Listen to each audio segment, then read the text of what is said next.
हज़रत सैयदना सईद बिन मुसय्यब रदी अल्लाह ताला अन्हु से रिवायत मरवी है, आखिरी नबी मोहम्मद अरबी सल्लल्लाहु अलैहि वसल्लम ने इरशाद फरमाया, जिसने कुल हु अल्लाहु अहद यानी पूरी सूरत 10 मरतबा पढ़ी, अल्लाह पाक उसके लिए जन्नत में महल बनाता है।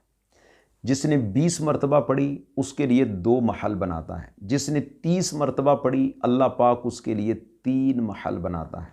अमीरुल मोमिनीन सैयदना उमर बिन ख़त्ताब रदी अल्लाह ताला अन्हु ने अर्ज़ किया, रसूल अल्लाह सल्लल्लाहु अलैहि वसल्लम, उस वक्त तो हमारे पास फिर बहुत ज़्यादा महल्लात होंगे।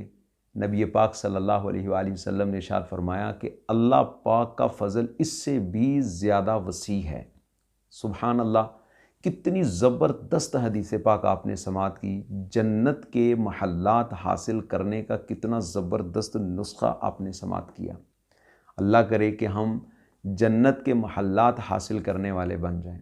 जिस दौर से हम गुज़र रहे हैं, नफ्सा नफसी का आलम है।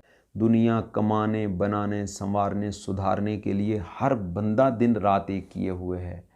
मगर सब जानते हैं जितनी मर्ज़ी कमा लें, जितनी मर्ज़ी प्रॉपर्टी कोई बना ले, जितना मर्ज़ी को बैंक बैलेंस जमा कर ले, लेकिन जब दुनिया से जाना है सब कुछ यहीं रह जाना है।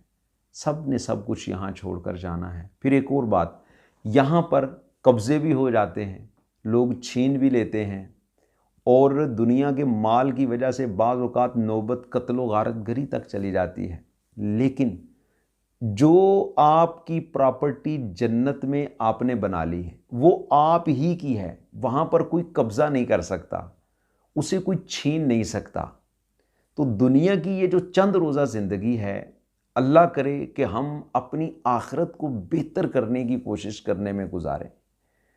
थोड़ी सी कोशिश में देखें अल्लाह पाक के प्यारे महबूब अलैहिस्सलाम ने हमें कितनी ज़बरदस्त फजीलत इरशाद फरमाई। 10 मरतबा पढ़ें, एक महल जो है वो अल्लाह पाक आपके लिए जन्नत में बना देगा। तो देखिए हमारे पास 24 घंटे होते हैं, थोड़ा थोड़ा करके अगर कोशिश करते रहें तो आप जन्नत में कितनी प्रॉपर्टी बना सकते हैं। अल्लाह पाक हमें अमल की तौफीक दे। आमीन या रब्बल आलमीन।